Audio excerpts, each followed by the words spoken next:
Hi, I'm Jane Hill. I'm the designer from Ollie Nic. I'm often asked how our handbags go from design to the finished product. So we've made a series of short videos that'll take you on the Ollie Nic journey.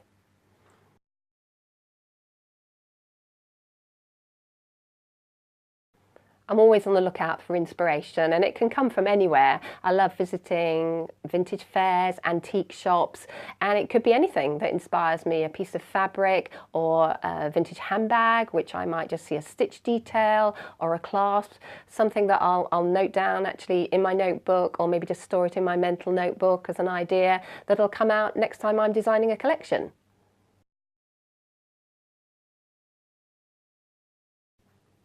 There are some real Ollie Nic basics: black, navy, tan, especially tan, and colours like teal, which are always popular with our customers. I do attend some trend predictions, and they will sort of give me an idea of what colours are supposedly going to be popular, but I'm working 9 months ahead of wherever I currently am, so I take a view, and I will always make sure we've got some, fresh new fashion colours in a collection, but that all the staples are definitely there.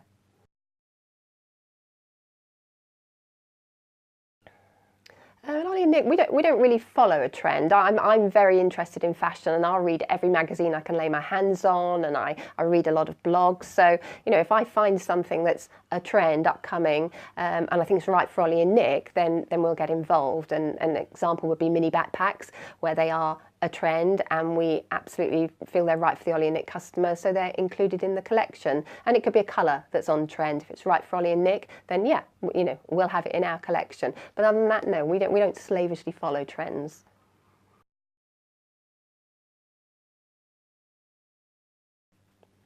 I have a bookshelf full of fantastic books that I always go to. I've got books on vintage print from various decades and across lots of different countries. So there's always something in there to inspire me. I also find pieces of fabric and wallpaper at vintage fairs. It could be anything that will inspire me. But there's a definite look to an Ollie and Nic print. It has a vintage feel to it. The colours we use in our prints are always very muted, so a soft colour palette, and we use a particular design and print process where we have a misplaced black outline on every design, and that makes the prints look vintage because that's how printing processes used to be before they became more sophisticated. So the colours and the print style, that's what gives every print an absolute unique Ollie Nic look.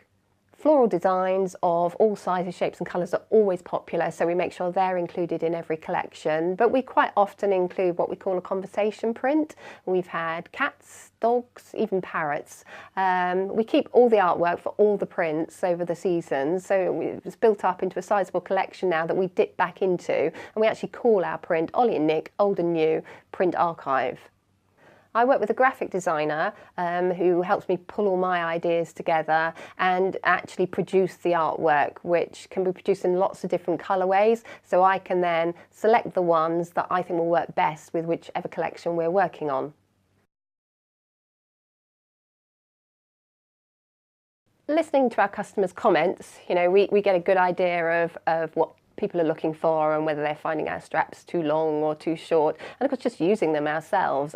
It's really important to me to know that straps are practical, that you can adjust them, that they're strong and they're the right length basically. So a lot of our bags have multi-handles, handles to grab and straps to put across. So yeah, just listening to other people using them and using them ourselves, that's really what helps us to make sure the straps are the right length.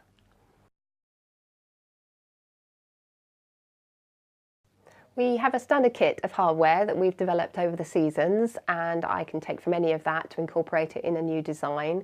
We always use a soft antique brass finish, which is very muted and it sits very nicely against our colour palette. And it's basically quite subtle branding. And sometimes we'll develop a new branding device, such as a bag dangle or a tassel, which can actually be removed from the bag if the customer doesn't want to keep it on there.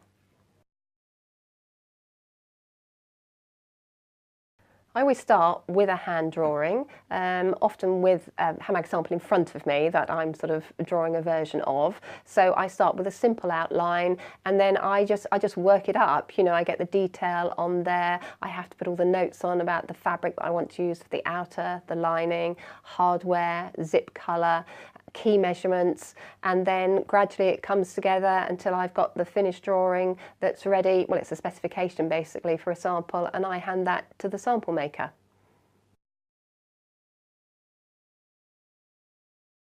One of the key elements of the success of Ollie & Nic is that we consider style and functionality to be of equal importance, and I spend an enormous amount of time making sure that every aspect of a handbag actually works. So from the straps, the width, the length, the feel, the comfort, it's all got to be just right. And the other thing that's incredibly important are pockets and how you have access to your bag, how you store everything, not only in the main compartment but in additional compartments and outside pockets.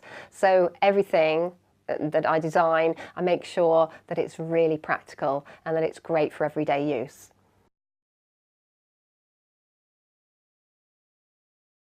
We can change just about anything when we're designing a handbag. We have around 50 styles of handbags and 20 styles of purses each season, so we have plenty to work with. Within these, I try and make sure that we retain our most popular styles, so it's a size, a shape, a colour, but I'll do what I call a move on, so I might do a new pocket detail, a new lining, but I'll also add in lots of new styling every season. So across the sizes, shapes, colours, there's plenty for everyone to choose from. The majority of our handbags and purses are made from very high-grade synthetic materials, and there's a wide array of these available. So I spend quite a lot of time working my way through swatch cards, trying to find ones that have got the right colour, surface texture and hand feel for whichever style I'm developing. For example, a slouchy hobo shape needs a soft fabric, whereas a more structured bag needs something harder or perhaps with a thicker backing on it. Colour is also important when developing a new sample, and not all the fabrics are available in all colours. So I'll find an appropriate colour and a hand feel and a texture for whatever style I'm developing. Leather bags are slightly different. We have the Brighton collection, which are our leather bags, and I've spent some time developing a fine grain cow leather matching suede, which we use for all our leather bags. It's very important with leather to be able to guarantee the consistency and the quality, and that's something we feel we've managed to do. And so we have one leather that we now know we can use for all our leather bags. Print bags are made from canvas with a waterproof lamination over the top. We design all our own prints and we prepare the artwork, which we then send out to the printmakers. They prepare sample yardage for us, which we'll often prepare in several different colourways, and then we'll take that yardage and we'll decide which styles we want to make from it.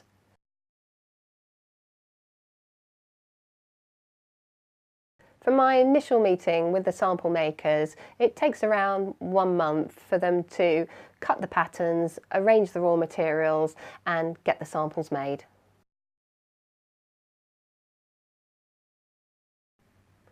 Once I receive the first samples, I work through every single bag and go through all the details. I literally try every bag on and I test run every purse just to make sure that everything functions as it should. I'll then contact the sample makers, let them know if there's anything that needs to be changed, or otherwise just how many samples I need in how many colours.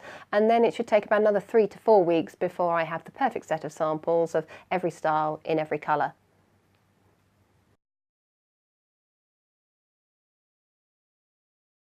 From start to finish, production takes around 2 months. Initially, the moulds have to be made, the cutting moulds for the patterns for the bags, because they can't use the patterns they use to hand make the samples. All the raw materials and the hardware have to be ordered. It takes about a month to pull all of that together. And then there's the actual sewing and manufacturing process. And finally, but very important, is the packing, because having spent so long designing, developing and manufacturing, we need to make sure that everything arrives in good shape.